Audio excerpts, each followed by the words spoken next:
And we ended up having to go live on Justin. Oh, yeah? Well, it's working now.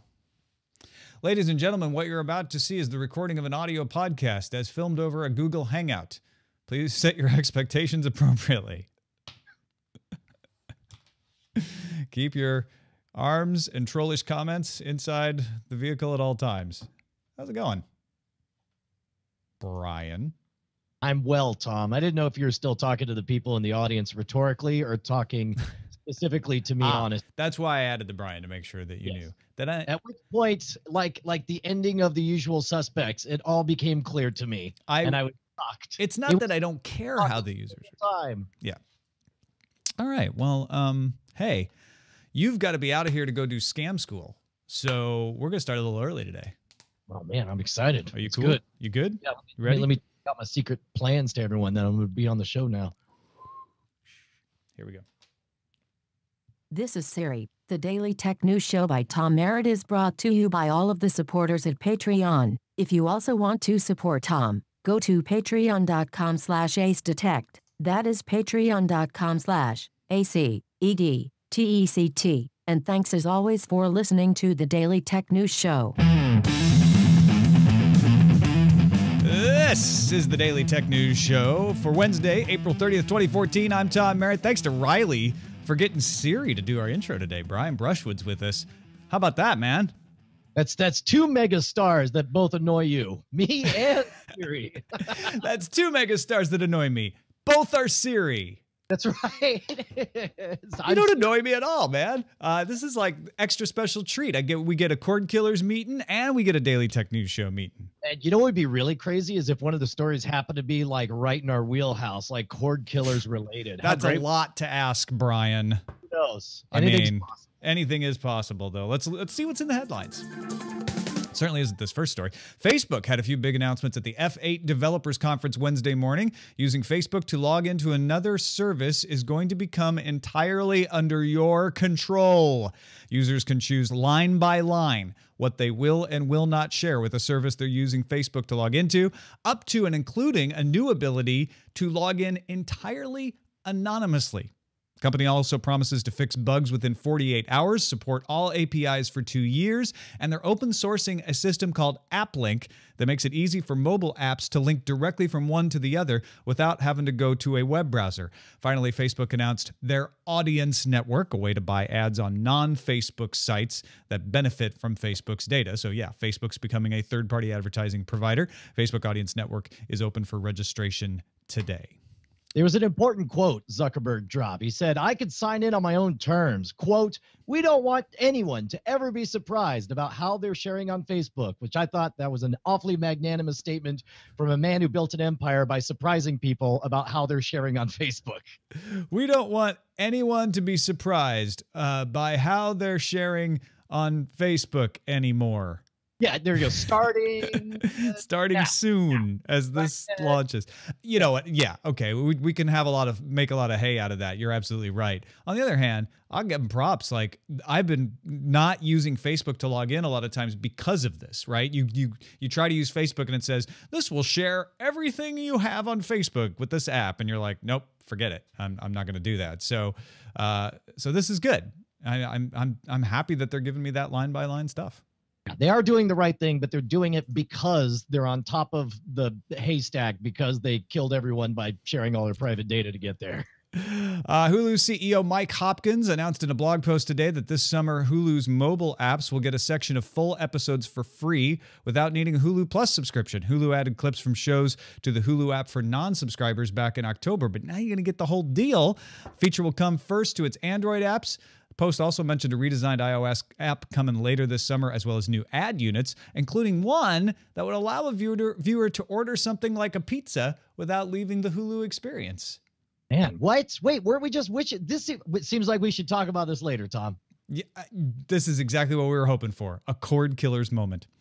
Our top story on the subreddit today, Ars Technica reports FCC Chairman Tom Wheeler, speaking at the cable show, said he intends to preempt state laws that ban competition from community broadband. 20 U.S. states have laws limiting municipalities' ability to create their own broadband infrastructure. TechCrunch also reports Wheeler said, if someone acts to divide the internet between haves and have-nots, we will use every power at our disposal to stop it, including considering reclassifying ISPs as telecommunications providers. That's that Title II classification you hear sometimes. Wheeler also said prioritizing some traffic by forcing the rest of the traffic into a congested lane won't be permitted under any proposed open internet rule. Now, this is amazing to me because I've heard, like, I only peripherally am paying attention to this story, and you're the expert here, so I'd love to get some clarifications. We are definitely hearing some things that I like an awful lot. When he says things like we are absolutely about competition, that's all we care about is more competition. But then to turn around and say like, but also, yeah, no, seriously, people should be able to pay for priority access. I don't.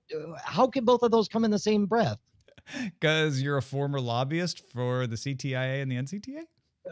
I don't know. I mean, honestly, Tom Wheeler is bending over backwards here to prove that he's on the side of the consumers while not actually doing any of the things that consumers want, right?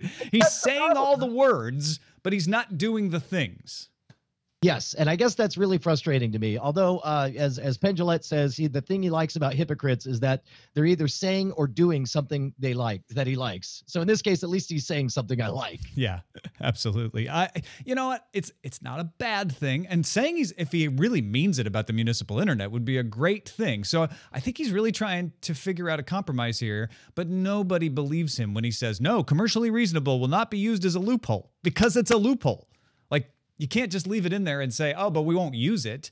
That's like, yeah, okay, so we're going to write the law that we can spy on all of you all of the time, but we promise we won't. That's, that's just not the way to do it. It'll only be used. Yeah. Exactly. Hey, The Verge reports Google launched standalone iOS and Android apps for Google Docs, its word processing program, Google Sheets, the spreadsheet program, and Google Slides, its presentation program. The new apps are similar to their counterparts in the unified Google Drive app, but with a different color scheme. So Google going head-to-head with Microsoft Office there on the iPad as well as on Android.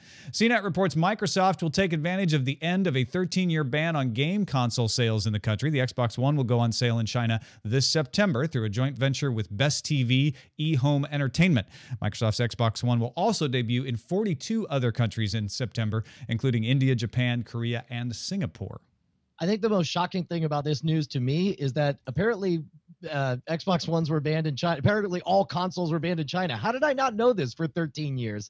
And what kind of country would decide just offhandedly? The quote that got me on this article was that it says that there was the reason for the ban, saying that video games were corrupting the youth of America, which I thought was adorable. But weirdly, the one downside to this, and first of all, it's great that we're getting more options, we're getting more people into gaming, and there's all kinds of evidence that gaming makes people smarter, etc.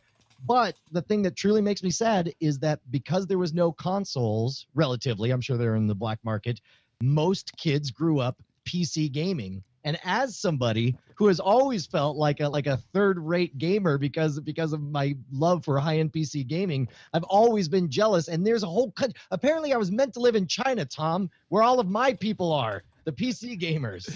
It's China. You finally found your home, Brian. I'm so happy to hear that. Go to China.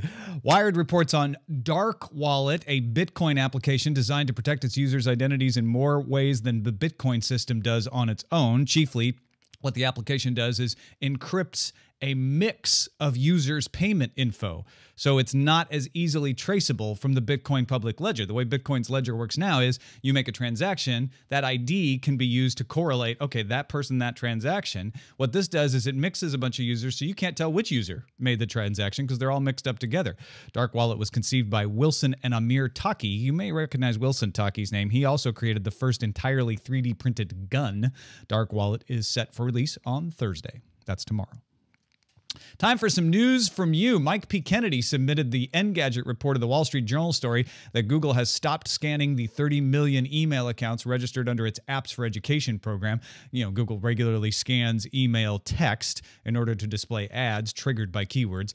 Ads were never used in the educational program, but the data was scanned and then used in aggregate to target ads elsewhere. MetalFreak submitted the Slashdot posting alerting readers to the fact that the Cybersecurity Information Sharing and Protection Act, CISPA, is being considered by the U.S. Senate Intelligence Committee. This third version of CISPA was written by Committee Chair Dianne Feinstein and is circulating, but it has not yet been officially introduced into committee. Under the current draft of the bill, companies could not be sued for incorrectly sharing customer information with the federal government, and broad law enforcement sharing could allow for the creation of what some call backdoor wiretaps. Techie Noob submitted the Verge story that the U.S. Supreme Court made it easier to force the losing party in a patent suit to pay legal fees for the winner. That is widely seen as a way to discourage frivolous patent lawsuits because you might end up paying for the person you're trying to sue. The Patent Act stipulates a case must be, quote, exceptional in order for the legal fees to be shifted to the loser. Lower courts have used a very high standard to determine when a case is exceptional, meaning they rarely find it to be so. However, Justice Sonia Sotomayor of the U.S. Supreme Court, writing for the 9-0 majority, nobody dissented, said judges should define an exceptional situation as, quote, simply one that stands out from the others. So that lowers the bar quite a bit. And that is a look at the headlines. Hey, Brian, are you looking for something to read? You know, I traditionally do audiobooks, but only if it's an exceptional book or a book from a friend that I'll actually read. But, well, wait, by exceptional, do you mean simply one that stands out from others? Yeah. Okay. How about a book that collects 20 amazing stories from new writers in both the science fiction and fantasy genres with an introduction by Patrick Rothfuss? Would you consider that exceptional? And I'm a huge fan of Patrick Rothfuss. I tell you, the only thing I'm on the edge here. The only thing that would put it over the edge is if like some friends of mine were the ones putting it together. Oh, well, go to swordandlaser.com/store then and check out the Sword and Laser Anthology. Oh, you didn't say it was a Sword and Laser Anthology. Of course I'm all over this. Which was edited by myself and Veronica Belmont. We had a bunch of folks from the book club working on it, helping us pick stories. We had over 1,000 submissions that we had to narrow down to the 20 stories, and it's available now, swordandlaser.com/store. If you like science fiction and fantasy, I almost guarantee that you're going to like this, so check it out. That cover's extraordinary. I love it. Cliff Nielsen did the cover for us. Amazing. Amazing job. Thank you, Cliff Nielsen. All right, so let's talk a little bit about Hulu and this idea of saying, hey, you know what? Gonna open up that phone app for you. First, we're gonna do Android, but we're redesigning our iOS app, so it's gonna come there by the end of the summer too, and you'll get some of the shows on your small screen. This is not a bad thing, right? It's the ability to watch more free shows. Okay. Yes, it's just more. Okay, this to me is if you are a mad 8-year-old wearing a crown and calling yourself the king, and then you draw a bunch of nonsense lines in the dirt during recess and pronounce that you're king of this area, but not over there. And then you say, okay, now I'm going to draw a line and now you're allowed to drink Cokes there. That's great if what I wanted to do was obey your laws and drink Cokes in this area. But you're still a dumb 8-year-old pretending to be a mad king with rules that make no sense. The fact that Hulu's distinctions across the board, the fact that I can't find a single civilized adult who doesn't work for Hulu that can explain to me the difference between Hulu's Plus and regular Hulu and what the distinction between what is and is not free and what should and should not have ads. It's so much nonsense that it's hard for me to get very excited about. I could explain the difference to you. All right, go for it. 6 million people that pay $7.99 a month. That's a difference.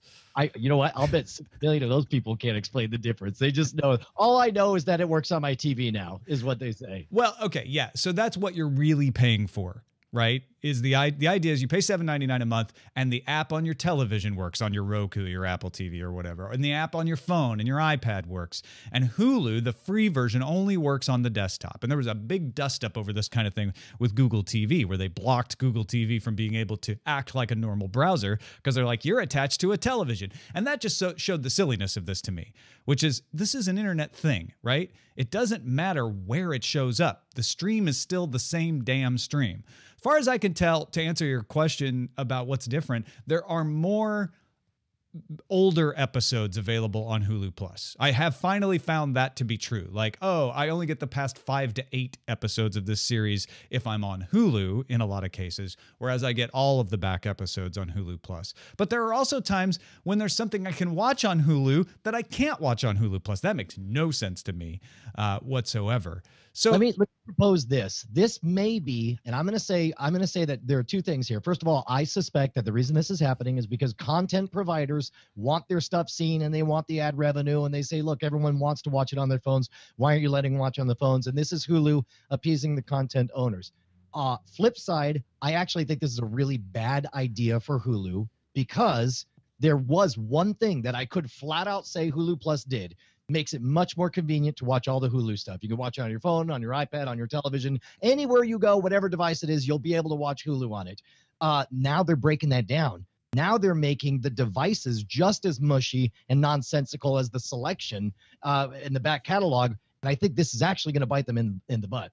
Yeah, I don't know. I would have thought that the fact that there is really no distinct advantage, there are things you can get on the free version that you can't get on the paid version, would have bit them in the butt, but it doesn't seem to have. I would think the idea that you still have to watch commercials if you pay would have bit them, and it hasn't. So they may just be feeling invulnerable. I have no idea. It may actually be. I don't know. I do applaud the idea that really the difference should be access to content if you're paying, or maybe, the removal of ads, or not. I mean, that you can go either way with that. The difference shouldn't be what screen I'm on. To me, that's a false distinction. Like, I can take my desktop Hulu and sling it, or not sling it, but I can AirPlay it to my Apple TV, or I can tab mirror it to Chromecast, or I can freaking plug in an HDMI cable and put it on my television. So this is just making my life a little harder for $7.99 a month. It doesn't make any sense. It's not a natural distinction. When I go to a theater, I pay to go to the theater because I can't watch that movie in my house in the same experience. It's a theater. I don't have a theater in my house, right? There's a natural distinction. When I want to watch Hulu on my phone, that's not a natural difference. It's the same file. This caught my eye as well today. Jeffrey Katzenberg, CEO of DreamWorks, speaking at the Milken Global Conference, said in the future he thinks you'll pay for movies by size. You'll pay for the size, he says. A movie screen will be $15. A 75-inch TV will be $4. A smartphone will be $1.99. Does that make any sense to you, Brian? And weirdly, it makes more sense to me than time windowing. That to me is a truly artificial distinction that makes no sense, because at least I know fundamentally going to the movie theater is a fundamentally different experience than watching it on a television, which is a fundamentally different experience than watching it on a cell phone. And I know you say, yes, you could sync from your cell phone to a TV or whatever, but not if the quality of the presentation is reduced on the cell phone version. You get an inferior version. You can stretch it as big as you want. It just doesn't look as good. If we're talking about SD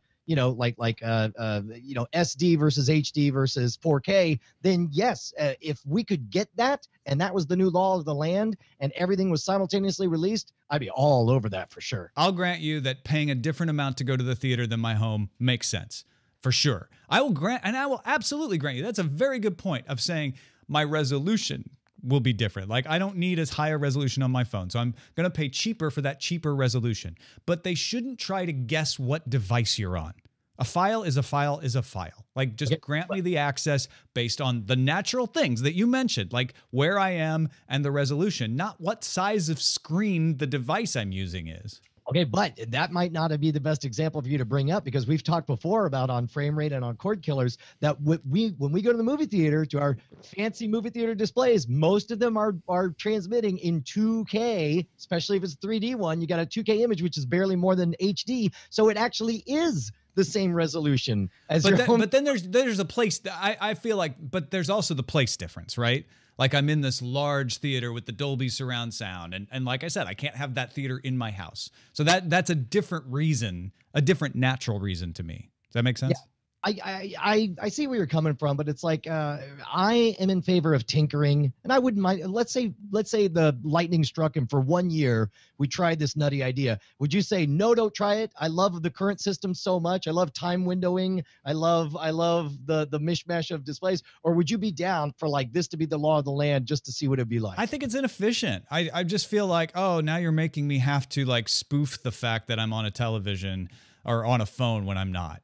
and that I'm going to try to get it for $1.99 because if it's the same exact file, if it's resolutions, I'm in with you though. Okay, so I do hear what you're saying. It is totally arbitrary, basing it on the size of the screen, but it's also arbitrary to region lock stuff. It's also arbitrary. I agree. Yes. There's plenty of other arbitrary things that have a long history, so I don't see how this one's necessarily. See, but region locking used to be natural, right? When we got around the world on ships. And even when planes came along, it was still hard to get from one place to another. Now with the internet, region locking doesn't make any damn sense because you can access something from the other side of the world in seconds. No, but I say it would make a difference. Not so much for like offline content on DVDs, but when you're doing release dates for your movie, it matters whether or not you release a movie in Ramadan versus Christmas versus any number of local cultural things. And you don't want all of a sudden everyone to have already watched the Avengers. But at a certain point, the fact that you released it at any point in the world during Ramadan means that the people in any part of the world can get it during Ramadan. And so you're fighting against an unwinnable battle. And you just have to come up with a different way of dealing with that. That's correct. I mean, that and from a practical standpoint, you're 100% right. But so much of these agreements are based on the fig leaf of propriety. That's why we still have ridiculous DRM measures, not because they think they work, but because they need to tell shareholders we're doing this until we change things. Yeah, for sure. Well, so there you go. Nonsense will prevail for much longer. But in the end, let me bring it back on a positive. I think this is a good thing for Hulu to do, to say like, you know what? We're going to recognize, at least in part, that if you're on the phone, it benefits us more to give you some free stuff because then maybe you'll want to pay and get the other stuff that we have there. That makes sense to me. So good. I'll say good job, Hulu, on this one. I'm pro experimentation. Get experimental. Yeah. You're in college, Hulu. Get nutty. Yeah, Hulu's growing up. Let's take a look at the calendar. Tomorrow is May 1st, at least in this hemisphere, and 3 versions of the new Galaxy Tab 4 tablet will go on sale in the United States. Also tomorrow, we're going to get earnings reports from LinkedIn and T-Mobile. Motorola announced it's going to unveil its next smartphone priced for all on May 13th. We're also going to get LG's next flagship smartphone, probably the one that you think it's going to be. That's coming on an announcement on May 27th. And Facebook already announced the next F8 Developers Conference. That's going to happen on March 25th, 2015 at Fort Mason, San Francisco. So make your plans accordingly. Time for our pick of the day, and this one comes from Dave, a.k.a. Daha, the rare times he visits the chat room. Are you in there today? I don't see you in there today. Dave says, I love using Dropbox for storing and sharing many of my personal files. However, as I work in healthcare, I have to be extra careful when it comes to storing and sharing protected health information. I highly recommend OwnCloud. Not with a P, it's OWNCLOUD.org, as a private cloud alternative. They have Mac, PC, and Linux clients, as well as iOS and Android apps. The data is securely stored on our company servers, and best of all, it's open source software. So, want to roll your own cloud? I feel like I'm writing the slogan for them. Go to OwnCloud. At OwnCloud. That's pretty good. You could put a beat behind that. You could, and someone probably will. Now that you've suggested it. DailyTechNewsShow.com/picks is the place to go to get all our picks. Got a few messages of the day to react to. Did you hear about the Comixology thing? Are you a Comixology user, Scott? I'm a fan of that product, and the problem is the last thing I got was Lock and Key, and I got caught up, and then I was like, stop buying things on Comixology. So well, good. You'll like this new update for iOS then, because it stops you from being able to buy things. What? Yeah, they changed the iOS app to take, now that Amazon owns them, to take away the store because they don't want to give Apple the 30% cut anymore. Well, that's terrible. That was terribly convenient. I love that. The Android app still does it. You can still buy it, but they go through the Amazon payment system instead of the Google payment system now. So anyway, I was talking with Scott Johnson about that yesterday on the show, and Bob wrote in and said, hey, Scott made a comment on the show about the change to the Comixology app and the in-app purchasing. He mentioned that Amazon will be making 30% more because of this. That's not quite right. The royalties did not change with this removal of the in-app purchasing. Old setup, per $1 purchase, Apple got 30 cents, Comixology got 35 cents, and a writer or a publisher got 35 cents. New setup with Comixology owned by Amazon, when you buy a $1 comic, 50 cents goes to the writer publisher, 50 cents goes to Amazon. So in essence, he's pointing out the indie guys, there's different deals for the big ones like DC and Marvel, but the indie guys are going to make more money per issue sold this way. I mean, I don't per issue sold, I bet so, but I got to imagine they're going to take a heavy hit on volume if they make it more difficult to buy like that. That's the problem, right? If you're on Android, that's not going to be true. But as Scott pointed out yesterday, a lot of people use the iPad as a comic book reader because they like the screen, they like the format, they're just in the iOS universe. That's where Comixology has really made its name. And so a lot of people are not going to go to the trouble to, to pin the web store to their home screen the way they do with the Kindle or Audible apps. So, and that means fewer impulse purchases, which is going to disproportionately hurt the indie comic guys. I mean, I've dropped like $70, $100 at a time, getting caught up in bulk in The Walking Dead. Same thing with Lock and Key. And I actually keep saying I'm going to do that with Saga. If it's not in app, if I don't get to a cliffhanger and have a big fat button that says, come on, bro, just a couple bucks, then I won't do it. Yeah, and the difference, an anonymous person in the chat room says you have to ding Audible and Kindle for the same strategy, if that's your point. The difference is Audible and Kindle have been essentially doing this from the moment Apple made this policy the law of the land. So people are used to it now. And maybe Comixology people will get used to it over time, but it's not the habit that Comixology has trained people in their ability to purchase. So it is a big change. Benjamin from Oakland, California has another Comixology thought. He said, whenever the topic of Apple's 30% cut on in-app purchases come up, I'm reminded of an exception I know of, the Amtrak app. I can buy Amtrak tickets to anywhere in the U.S. without Apple taking a cut. The difference is I have to type in my credit card number in the app each time. I'm not sure if Amtrak and Apple have a special deal or if most apps don't want to deal with credit card numbers, but I'm surprised apps like RDO, which have more occasional purchases, don't do that. Benjamin, I can explain this. The difference is digital purchases are required to use the Apple in-app payment system. So if you're buying something that you're then going to use in that app, for instance, in RDO, you're buying a subscription to digital music that you're going to play in that app, you have to use the Apple payment system and you have to give Apple 30%.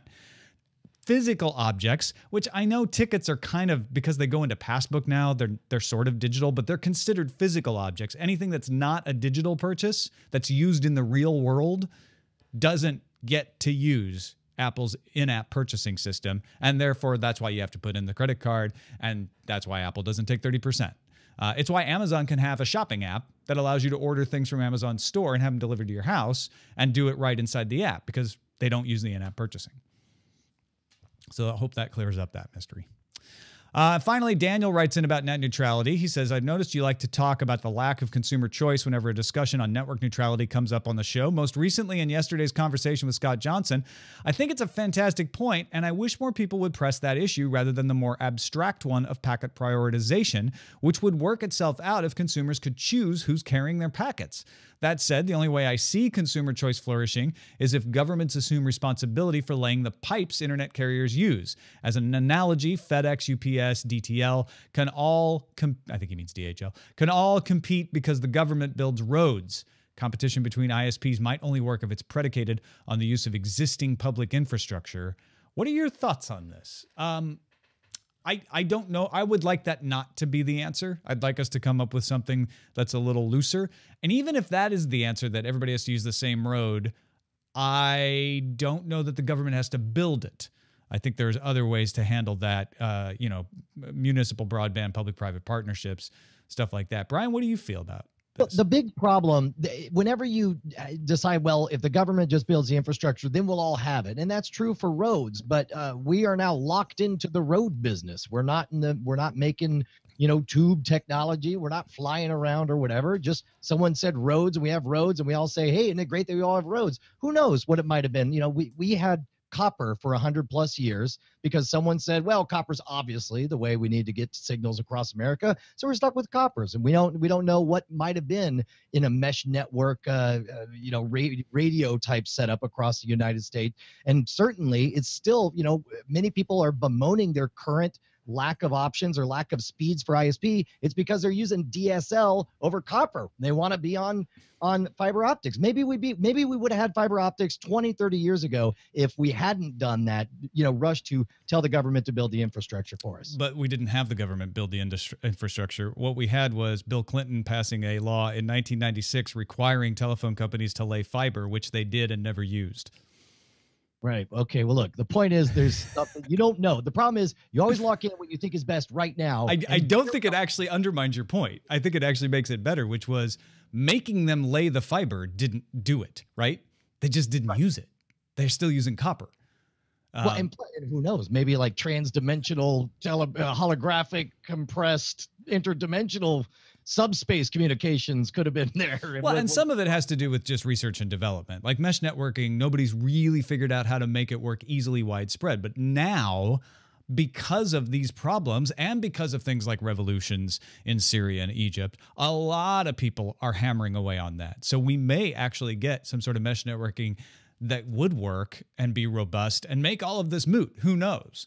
But in the meantime, I do think that the conversation should be around competition. How do we build competition? That's why I was very heartened to hear Tom Wheeler say that in his speech today to the cable show. For all the crap we give him for words, he at least did make that point today, finally, saying, look, we need to talk about how to engender competition. If he means it, again, then yes, that's the conversation we should be having. Should it be rolled out by the government? Maybe, maybe not. You make some good arguments. Why not, Brian? Should it be unbundling the local loop, saying, you know what, we'll give some breaks, some tax breaks in order to open up the lines the way we did with DSL? Or is it just coming up with a more innovative way to encourage, holographic mesh networking? Like, let's get some bidding out there. But the fact of the matter is, leaving it in this kind of government-sanctioned duopoly that's a half-assed open market is definitely not doing it.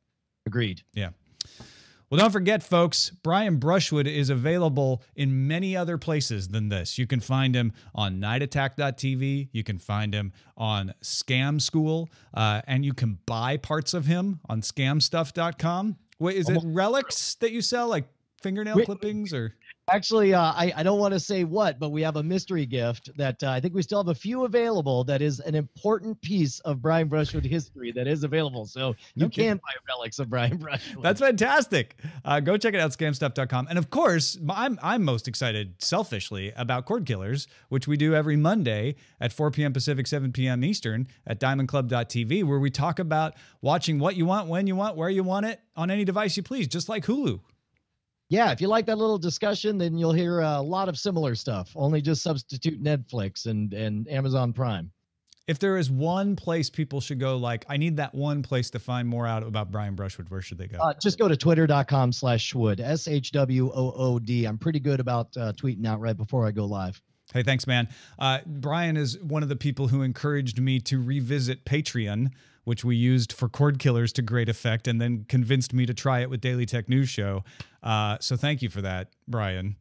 Yeah, well, you shouldn't be thanking me. It looks to me like you should be thanking 3,838 of your patrons, man. Absolutely. Well, we got 3,838 owners, 3,838 bosses, rather, I guess, Daily Tech News Show, and we love every single one of them. We're barreling on towards 4,000. All we ask for is 5 cents a show, $1 a month. If you can afford that, then, and you find that the show is worth it and you want to keep it going, help us out. bit.ly/helpdtns, or just go to patreon.com and search Tom Merritt. Don't forget, you can have a voice in what stories we cover at our subreddit, which is dailytechnewsshow.reddit.com. You can email us. Our email address is feedback@dailytechnewsshow.com. Give us a call. Leave us a voicemail, 512-59-DAILY. That's 512-593-2459. And listen to the show live, mobile.alphageekradio.com. You can visit our website for all those links, dailytechnewsshow.com. We will be back tomorrow when Denise Howell from This Week in Law is our guest. See you then.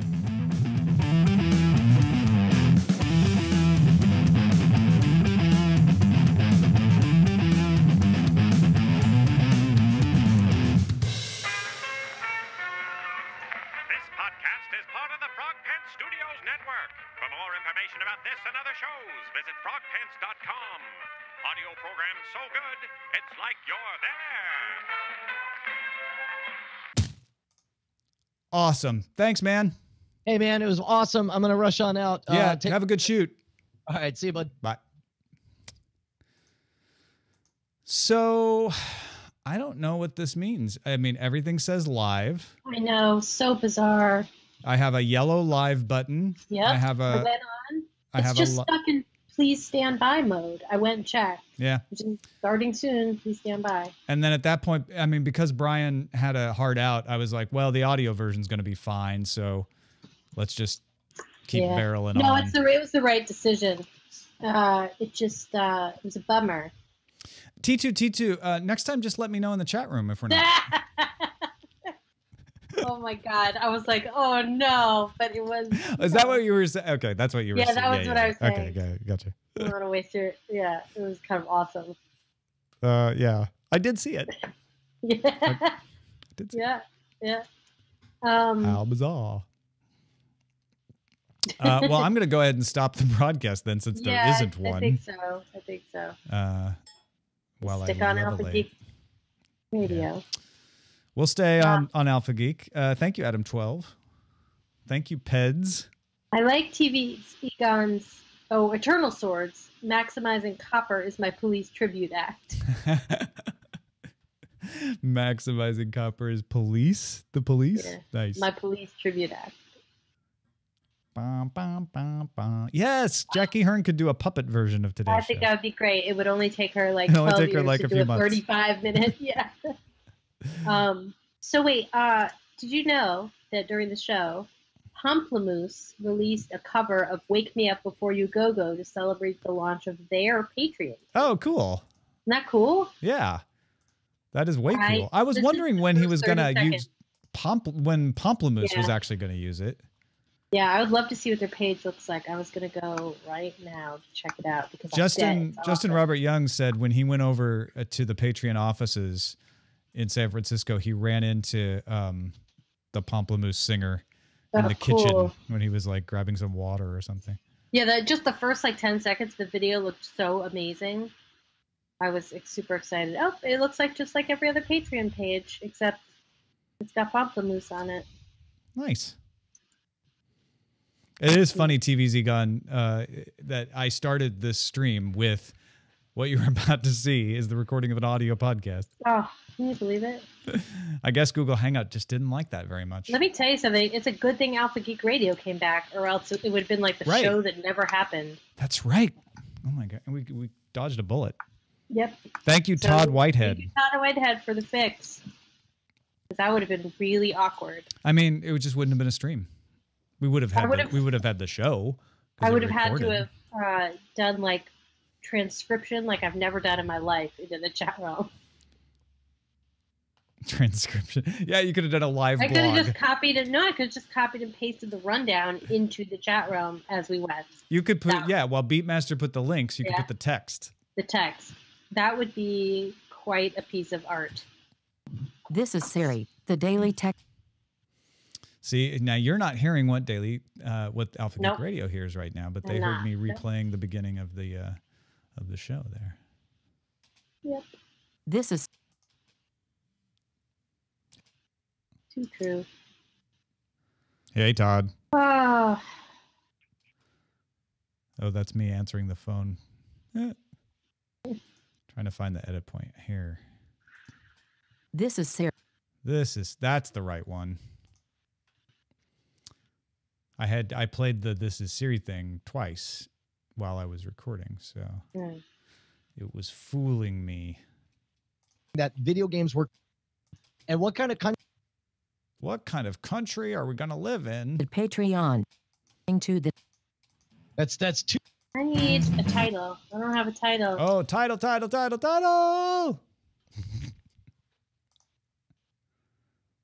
Although I do like the Eternal Sword one.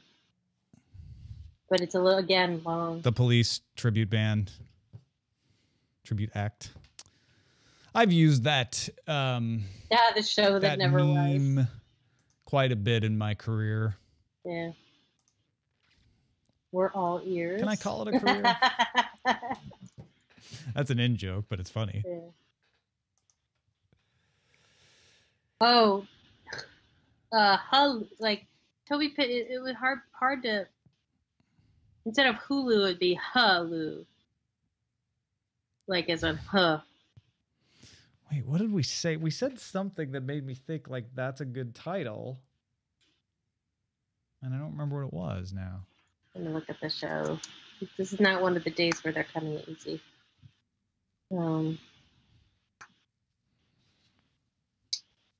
Let's see. Cthulhu. How about pizza? I know. I was waiting for that one to show up. Screwlu. Although I ended up being like they did. I think they did good things. So. How about Pizza Hulu? Yeah. Too bad. It needed a T. Something about Tom Wheeler. Let's see.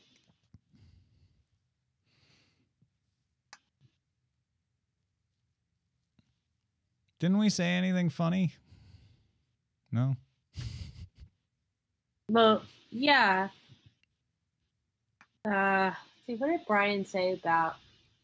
There was something Brian said that really made me laugh. Blazing, amazing analogy. And I can't, what was it? It's like if you're. Come on, I need this. I know. Let's go, Hive Mind. It's about Hive Mind. Oh, that's the problem. Theater Monkey says they have to see my beard to be inspired. Oh, right. How about The Exceptional Situation? Yeah, there's something there for sure. Yeah, something with exceptional. China is my home. Wheeler keeps on turning. So yeah, there it true. is. There it is. All right. Wheeler does the Hulu would be the mashup title. For the win. Thank you, Beatmaster. Bark, bark. So many twos in our episode numbers right now. Yeah. Wheeler in the sky keeps on turning. Wheeler's just this guy keeps on turning. We don't know where he'll be tomorrow. Neither do we. It's tough to be it's tough to be a lobbyist back in the government. It's tough. It's hard out there for a pimp. Literally. When you're trying to raise the money for your secret cabal of ISPs. One does not simply use the twos, says T2T3. Yeah. You must embrace them. Deuce is wild in the Daily Tech News Show this week. Oh, yeah, I guess he'd be T-Deuce, T-Deuce.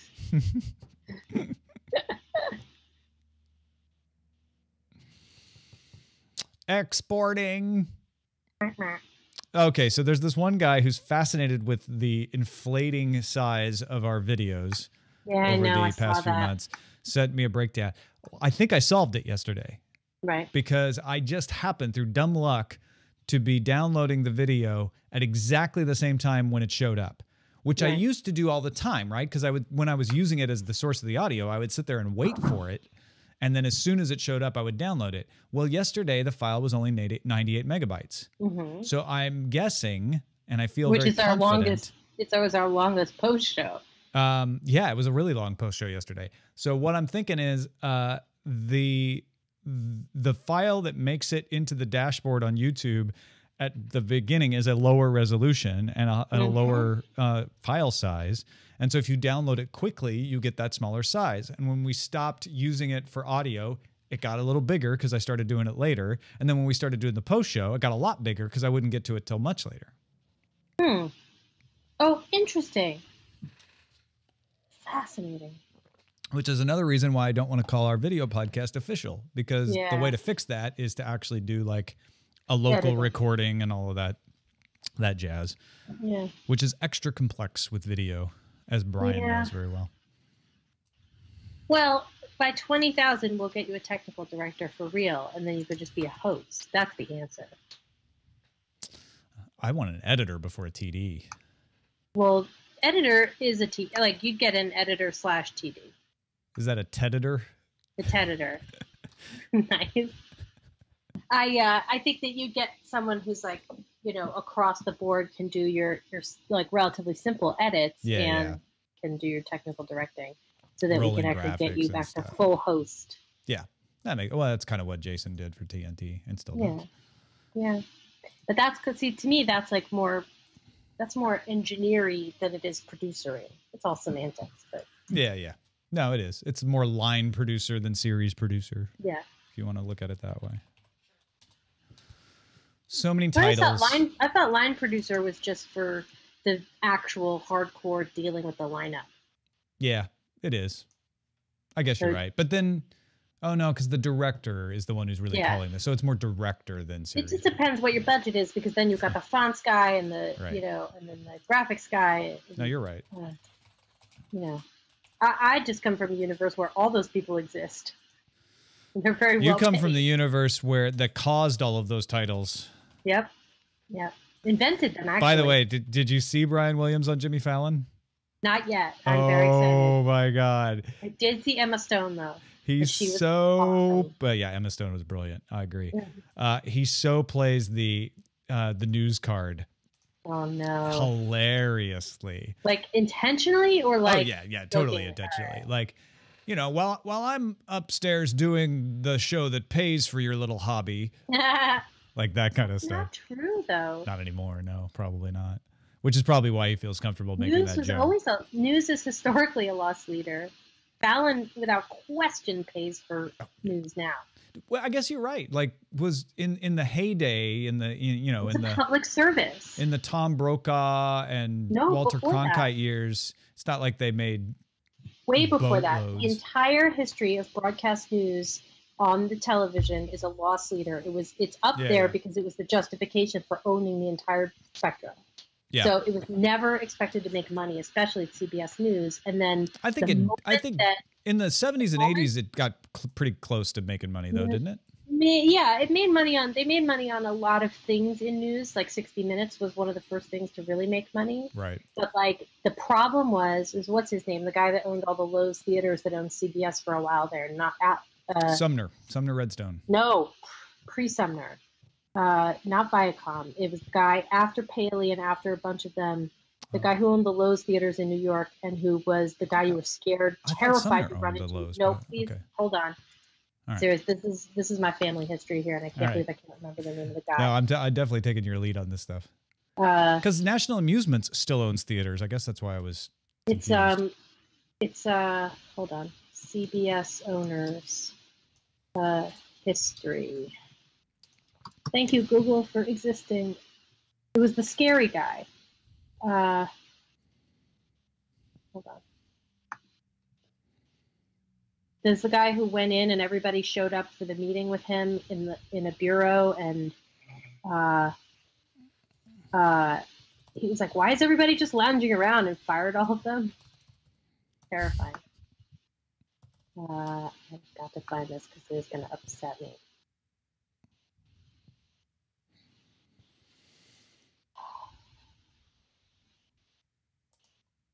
Anyway, he was able to squeeze a few dimes out. Is that what you're? Well, no, they all decided during that time that news should not be exempt from making money, including and that's when news started its word processing to be, program, Protection Act, crown, and calling yourself the king. It's on Hulu Plus. But gotcha. And change.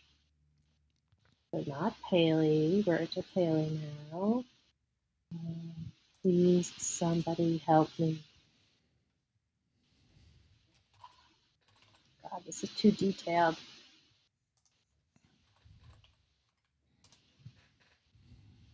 That I can actually remember. I'm going to do this the other way. Lowe's theaters briefly owned the Yankees.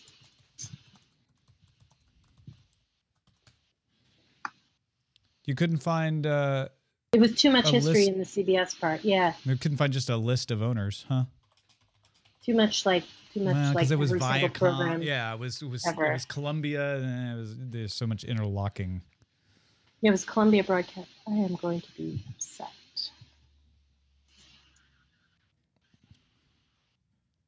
Tisch. Thank you. Larry Tisch. Larry Tisch. Okay. Now I can return.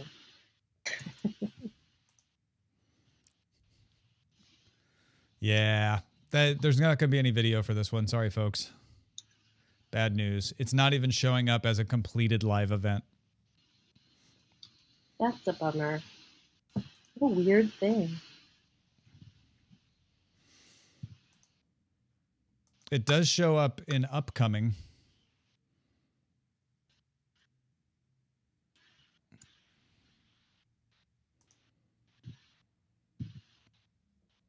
Larry Tish.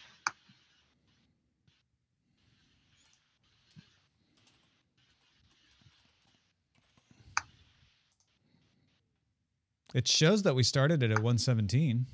That's bizarre. Yeah. Who can we complain to at YouTube?